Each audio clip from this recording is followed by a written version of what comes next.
Hi guys. आज मैं एक न्यू टेकुक एफएफ स्टार्ट करने वाली हूँ जिसका नाम है प्लीज़ बी माइन और इसमें टॉप टी है। तो चलिए अब मैं एफएफ स्टार्ट करती हूँ। ये 18वीं सदी की बात है जब कोरिया में एक इब्नो राज्य पे किम डायनेस्टी रूल करती थी। इस समय किम सोंग वुन इब्नो के किंग हैं, पर बहुत ही जल्द उनका बेटा किम तयोंग इब्नो का राजा बनने वाला है। इस समय किम पैलेस को दुल्हन की तरह सजाया जा रहा है क्योंकि कल ही उनके प्रिंस तयोंग की इंगेजमेंट है और कल ही उनके प्रिंस का राज्याभिषेक भी है। कल से उनके प्रिंस उनके राजा बन जाएंगे। मदर क्वीन प्रिंस तयोंग के रूम में आते हुए बोलती हैं, आप अभी तक तैयार नहीं हुए तयोंग? आपको याद है ना, शाम होने से पहले आपको गुरुजी के यहाँ जाना है और कल रात होने से पहले वापस पैलेस में आना है ताकि आपकी आने वाली मैरिज लाइफ और किंगडम लाइफ में कोई दिक्कत ना आए। शाम होने वाली है प्रिंस तयोंग, जल्दी करिए, आपको पहाड़ी पे जाने में भी टाइम लगेगा।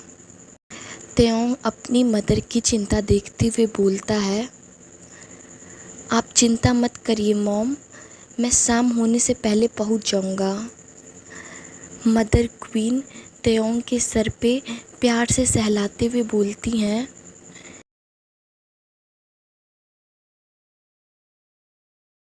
मदर क्वीन प्रिंस तयोंग के सर पे प्यार से सहलाते हुए बोलती हैं, मेरे सन को किसी की नज़र ना लगे। प्रिंसेस लीसा आपको बहुत खुश रखेंगी तयोंग, पर फिर भी हम चाहते हैं कि आप हर किम डायनेस्टी के किंग की तरह हमारे गुरुजी के पास जाएं ताकि आप पे आने वाली हर बुरी नज़र आपको छू भी ना पाए।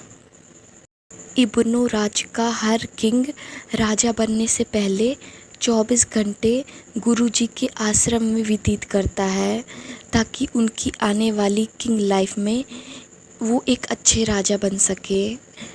और तयोंग अपने इंगेजमेंट के दिन ही राजा बनने वाला है, इसलिए वो हर किम राजाओं की तरह गुरुजी के आश्रम जा रहा है।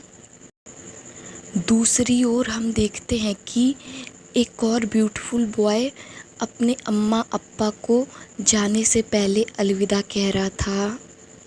एक बार फिर से सोच लो जंगकुक, बेबी तुम कोई क्वीन नहीं हो जो तुम उनसे बदला ले सको। वो हमारे राजा हैं बेबी, वो लोग बहुत बड़े हैं, तुम कैसे कर पाओगे ये सब बेबी। भूल जाओ बेबी सब कुछ, प्लीज़ मत जाओ वहाँ। मिसेस जियोन जंगकुक को जाने से रोकते हुए बोलती हैं। जंगकुक अपनी मम्मा की तरफ आंसू भरी आंखों से देखते हुए बोलता है, कैसे भूल जाऊँ उम्मा, मैं नहीं भूल सकता, भले मैं कोई क्वीन या प्रिंसेस नहीं हूँ अम्मा, पर मेरे यूँ कहते थे मैं जादू हूँ जिससे कोई नहीं बच सकता और आज ये जादू उन पे पड़ने वाला है, पर उनके लिए ये काला जादू होगा। जंगकुक अपने फेस से उस कपड़े को हटाते हुए बोलता है जो अब तक उसका फेस ढका हुआ था। मिसेस जियोन फिर से जंगकुक को रोकते हुए बोलती हैं, नहीं जंगकुक, बेबी तुम समझ नहीं रहे हो, उसका कल इंगेजमेंट है, उसकी ज़िंदगी में ऑलरेडी एक लड़की आ चुकी है, तुम जैसा सोच रहे हो वैसा नहीं हो पाएगा बेबी, जाने दो बेबी, भूल जा सब कुछ। जंगकुक अपने कपड़े की पोटली उठाते हुए बोलता है, नो उम्मा, किसने कहा उसकी ज़िंदगी में पहले से कोई और है, उसकी ज़िंदगी में कल से कोई और आएगा, पर आज उसके लाइफ में उसकी ज़िंदगी में मैं आऊँगा। मुझे मत रोकिए अम्मा, क्योंकि आज मैं नहीं रुकने वाला, मैंने आज के दिन के लिए 1 साल तक इंतज़ार किया है। आप सिर्फ गॉड से प्रे कीजिए अम्मा कि मैं अपने काम में सफल हो पाऊँ। जंगकुक फिर अपने अप्पा से गले लगते हुए बोलता है, अप्पा अपना और उम्मा का ख्याल रखिएगा और मेरी चिंता मत करिएगा, इतना कहकर जंगकुक अपने घोड़े सिम्बा पर बैठकर पहाड़ी की ओर निकल जाता है। मिसेस जियोन जंगकुक को रोकने की कोशिश करती हैं, पर मिस्टर जियोन उनको रोकते हुए बोलते हैं, जाने दो उसे जिया, वरना जिस तरह की लाइफ वो अभी जी रहा है वैसी लाइफ वो ज़िंदगी भर जीता रह जाएगा। दूसरी ओर प्रिंस तयोंग अपने सैनिकों के साथ पहाड़ी की ओर निकल पड़ते हैं, पर पहाड़ी के पास पहुंचते ही सैनिक रुक जाते हैं और उनका सेनापति कहता है, प्रिंस अब आगे आप अकेले पहाड़ी पे जाएंगे। यहाँ से आपको अकेले ही गुरुजी के आश्रम जाना होगा। रिवाज के अनुसार राजा अकेले ही आश्रम में जाता है। यहाँ से अकेले जाने में आपको कोई खतरा नहीं होगा। इस एरिया में गुरुजी के आश्रम के अलावा कोई और घर नहीं है और ना ही प्रजा का कोई भी आदमी इधर जा सकता है बिना गुरुजी के आदेश के। तो आप आराम से यहाँ से जा सकते हैं। यहाँ से जाने में कोई खतरे वाली बात नहीं है। फिर अकेले ही तयोंग पहाड़ी की ओर जाने लगता है। पहाड़ी की चढ़ाई काफ़ी मुश्किल थी, पर आगे जाने पे जंगल का खूबसूरत नज़ारा देखकर तयोंग को शांति महसूस होती है। तयोंग आश्रम की ओर अपने घोड़े पे बैठकर तेज़ी से जा रहा था, क्योंकि शाम होने ही वाली थी। पर तभी तयोंग को किसी की आवाज़ सुनाई देती है।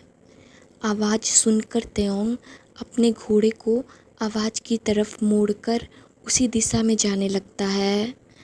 तयोंग आवाज़ सुनकर कंफ्यूज हो जाता है, क्योंकि उसके अनुसार इस एरिया में कोई नहीं आ सकता बिना गुरुजी के आदेश के। तो वो कौन सा शख्स है जो उनके रूल्स को नहीं फॉलो कर रहा है, जो किम्स के रूल्स को तोड़ रहा है। तयोंग क्यूरियोसिटी वश आवाज़ की दिशा की ओर जाने लगता है, पर उस इंसान के ज़्यादा नज़दीक जाने से पहले ही तयोंग अपने घोड़े को रोक देता है, क्योंकि उसके सामने कोई शख्स वाइट हैंडबुक पहनकर वाटरफॉल के नीचे नहा रहा था। पर उस शख्स का चेहरा तयोंग को नहीं दिख रहा था, क्योंकि उस शख्स का बैक तयोंग की तरफ था।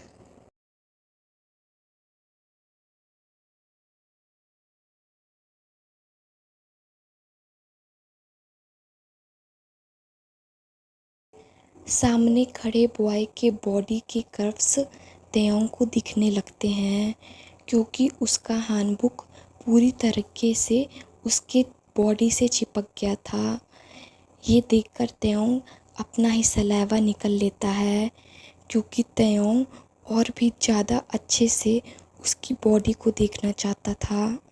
पर उसके लंबे काले बाल उसके आधे बैक को ढके हुए थे और बाकी का आधा शरीर पानी में होने के वजह से तयोंग को दिखाई नहीं दे रहा था। तयोंग और अच्छे से देखने के लिए घोड़े को और आगे बढ़ाता है और ये भूल जाता है कि वो एक प्रिंस है और कल ही किसी और का होने वाला पति भी बन जाएगा। और इससे भी ज़्यादा तयोंग ये भूल जाता है कि वो किसी को इस हालत में उसके परमिशन के बिना देख रहा है। लेकिन तयोंग सब कुछ भूलकर आगे जाने लगता है।